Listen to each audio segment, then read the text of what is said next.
Hello friends, welcome to your preparation lab. आज का हमारा टॉपिक है formation and reorganisation of Madhya Pradesh. So if you talk about formation and reorganisation of Madhya Pradesh, firstly we have to know the condition before the independence. और आप याद रखें कि ये जो पर्टिकुलर टॉपिक है ये हमारे मेंस के सिलेबस में गिवन है और इम्पॉर्टेंट भी है क्योंकि इससे आपके क्वेश्चन बनते हैं। तो if you talk about pre 1947 when we were the part of British India, तो उस समय की कंडीशन क्या थी कि जो प्रिंसली स्टेट थे 565 प्रिंसली स्टेट्स थे आपके, और आपके जो अदर रीजन थे वो किस में इंक्लूड होते थे? ब्रिटिश इंडिया में। आउट ऑफ 565 प्रोविंस जब पार्टीशन डिसाइड हुआ था माउंटबेटन प्लान के अकॉर्डिंग, तो उसमें ये था कि जो भी प्रिंसली स्टेट थे उन्हें ऑटोनॉमी दी गई थी कि आपको डिसाइड करना है कि आप इंडिया के साथ रहना चाहते हो या you want to be part of Pakistan. तो आउट ऑफ 565 549 प्रोविंस को इंडिया में इंक्लूड कराने के लिए एक वाइटल रोल प्ले किया था सरदार वल्लभ भाई पटेल जी ने, इसीलिए इन्हें हम बिस्मार्क ऑफ इंडिया बोलते हैं। आउट ऑफ 549 जो रिमेनिंग 3 है, जूनागढ़, हैदराबाद एंड कश्मीर, ये इंडिया का पार्ट कैसे बनी? जूनागढ़ एक पब्लिक रेफरेंडम के थ्रू बनी, हैदराबाद में ऑपरेशन ब्लू स्टार चलाया गया एंड कश्मीर में स्पेशल स्टेटस के अकॉर्डिंग ये कश्मीर इंडिया का पार्ट बना, जो कि रिसेंटली रिवॉक किया गया है। तो जब हम इंडिपेंडेंट हुए तो हमारे पास एक रिस्पॉन्सिबिलिटी आई कि हमें किस तरीके से अब हमारे इंडिया को रूल करना है, किस तरीके से एडमिनिस्ट्रेट करना है। तो हमारे जो लीडर थे उन्होंने डिसाइड किया कि हम रूल करेंगे on the basis of administrative comfort. तो जब ये डिसाइड हुआ तो इसके लिए 2 कमिटी बनी। फर्स्ट है श्रीधर कमेटी 1948 में एंड सेकेंड है जेवीपी कमेटी। जेवीपी कमेटी का फुल फॉर्म है जवाहरलाल नेहरू, सरदार वल्लभ भाई पटेल एंड पट्टाभी सीतारमैया। तो ये डिसाइड किया गया कि किसके बेसिस पे फॉर्मेशन होगा? एडमिनिस्ट्रेटिव कंफर्ट के अकॉर्डिंग। तो एडमिनिस्ट्रेटिव कंफर्ट ये क्या है? तो ये उसी तरीके का कुछ ऑर्गेनाइजेशन है या उसी तरीके का कुछ डिस्ट्रीब्यूशन है टेरिटरीज का जिस तरीके का ब्रिटिशर्स ने अपनाया था। तो यदि हम बात करें बिफोर इंडिपेंडेंस, ब्रिटिशर्स ने किस तरीके से इंडिया को डिवाइड किया था एडमिनिस्ट्रेटिव पर्पस के लिए, तो उन्होंने 4 पार्ट्स बनाए थे। पार्ट ए जो है उसमें आपकी 9 आपकी प्रोविंस थी और यहाँ पर गवर्नर ऑफ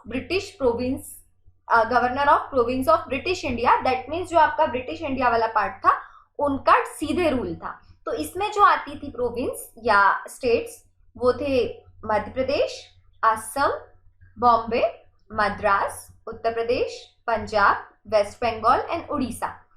पार्ट बी जो था फ्रेंड्स, इसमें टोटल 8 आपकी प्रिंसली स्टेट थे और यहाँ पर ये जो 8 आपके प्रिंसली स्टेट है ये डायरेक्टली किसी एक प्रिंसली स्टेट के अंदर आते थे। मतलब यहाँ पर राजा रजवाड़ों का रूल रहता था, उन्हीं के अकॉर्डिंग एडमिनिस्ट्रेशन चलता था। तो इसमें कौन कौन से हैं? हैदराबाद। हालांकि हैदराबाद आप पढ़ते हैं जब सब्सिडरी अलायंस, तो Hyderabad was the first province to join the subsidiary alliance of Wellesley। तो हैदराबाद आपका पहला है। दूसरा है Jammu and Kashmir, Madhya Bharat, Saurashtra, Mysore, Patiala, Rajasthan, Travancore, Kochi, East Punjab State Union. तो ये आपका part B and part A था। Next part C. तो पार्ट सी में वो प्रोविंस आते थे जहां पर आप दोनों का एडमिनिस्ट्रेशन देखेंगे, दैट मीन्स चीफ कमिश्नर भी थे और आपके प्रिंसली स्टेट भी थे। तो इसमें टोटल 10 थे बट हमें सारे 10 याद नहीं रखने हैं, तो आप कुछ याद रख सकते हो लाइक अजमेर, भोपाल, बिलासपुर। और भोपाल इसलिए क्योंकि एमपी का आपकी कैपिटल है हमारे मध्य प्रदेश की। एंड पार्ट डी में आपकी सिर्फ एक ही प्रोविंस आती थी जिसे हम आज यूनियन टेरिटरी बोलते हैं, अंडमान एंड निकोबार, जहां पर आपकी काला पानी की सजा दी जाती थी। और यहाँ का जो एडमिनिस्ट्रेशन होता था ये एक लेफ्टिनेंट गवर्नर के थ्रू किया जाता था। तो ये तो हमने बात की ब्रिटिशर्स ने किस तरीके से एडमिनिस्ट्रेशन चलाया था। स्पेसिफिकली यदि हम मध्य प्रदेश के रिस्पेक्ट में बात करते हैं तो after 1947 and before 1956 Madhya Pradesh divided into 3 parts. Part 1 included CPN Bharat, which include Chhattisgarh, Mahakaushal of Madhya Pradesh and Vidarbha of Maharashtra. Part B में आता था आपका ग्वालियर रीजन, स्पेसिफिकली मध्य प्रदेश या मध्य भारत. इसे मध्य प्रदेश भी या मध्य देश भी बोला जाता है, आप इसमें कंफ्यूज ना हो. पार्ट 3 जो था इसमें आपका विंध्य प्रदेश आता था. विंध्य प्रदेश में present Bundelkhand and Baghelkhand region आता था. और जो हमारे पार्ट सी का स्पेसिफिकली एक पार्ट है आपका भोपाल स्टेट, इसमें आप देखेंगे कि ये भी विंध्य प्रदेश के साथ था. हालांकि भोपाल स्टेट का एडमिनिस्ट्रेशन थोड़ा अलग चलाया जाता था.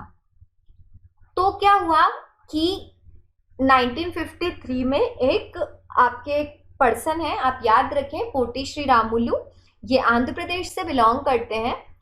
तो उन्होंने एक रिक्वेस्ट की कि जो आंध्र प्रदेश है उसका फॉर्मेशन हो on the basis of language.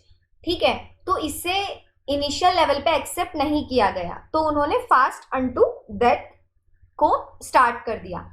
तो 18 डेज में क्या हुआ, उनकी डेथ हो गई. उनकी डेथ होने के बाद बहुत ज़्यादा प्रोटेस्ट हुए और उससे क्या हुआ कि आंध्र प्रदेश जो था वो फर्स्ट स्टेट बना और जिसका formation on the basis of language हो गया.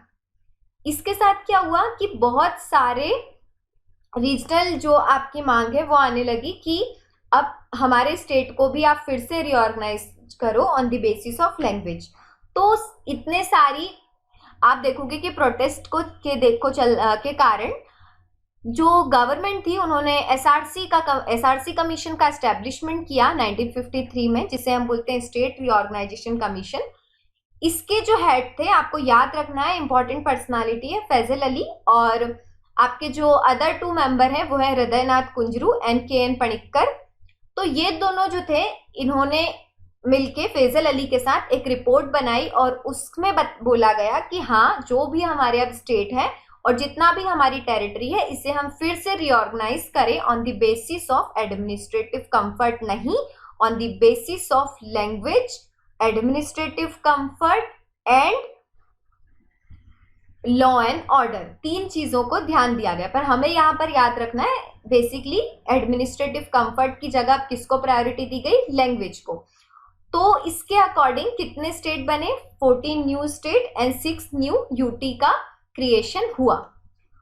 तो अब हम बात करते हैं कि इस जो ये एसआरसी कमिटी थी जिसका फॉर्मेशन हुआ था 1953 में, उसके बेसिस पे मध्य प्रदेश का एस्टेब्लिशमेंट हुआ 1 नवंबर 1956 को.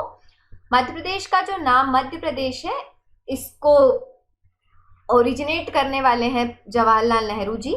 कैपिटल है भोपाल. आप याद रखें कि जब स्टैब्लिशमेंट हुआ था उस समय जो भोपाल था ये एक तहसील था. 26 जनवरी 1972 को भोपाल को डिस्ट्रिक्ट का स्टेटस मिला है और क्रिएशन के टाइम पे 43 डिस्ट्रिक्ट्स थी.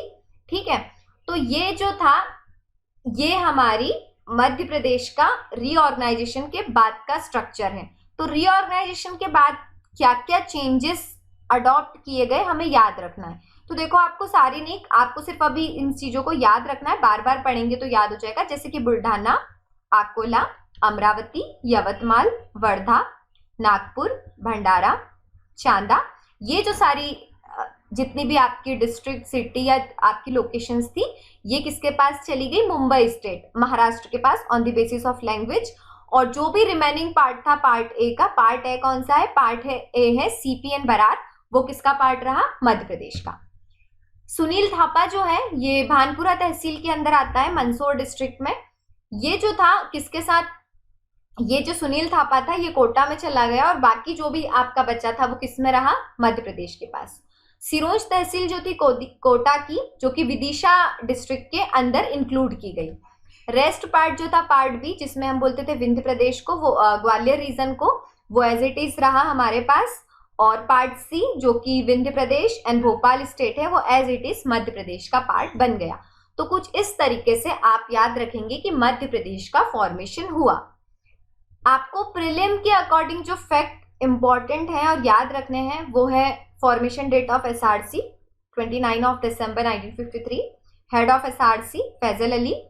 And 1956 at the time of creation Madhya Pradesh में कितने डिस्ट्रिक्ट्स थे? तो number of districts are 43 and divisions are 9.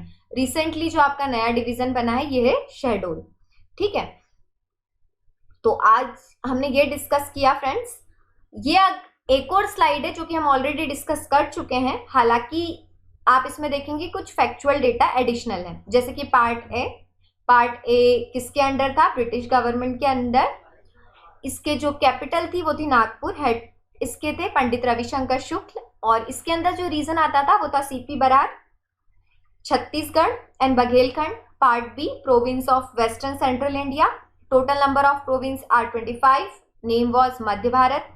Part C capital Indore and Gwalior. Heads Leeladhar Seth and Takhtmal. Part C province of north and Bhopal state. Head of Bhopal state was Shankar Prasad Sharma and head of Vindhya Pradesh was Kunwar Awadhesh Pratap Singh and capital of Vindhya Pradesh was Rewa. तो कुछ इस तरीके से आपका पूरा organisation था और कुछ इस तरीके से हमारे मध्य प्रदेश की लोकेशन को फिर से रीऑर्गेनाइज किया गया था.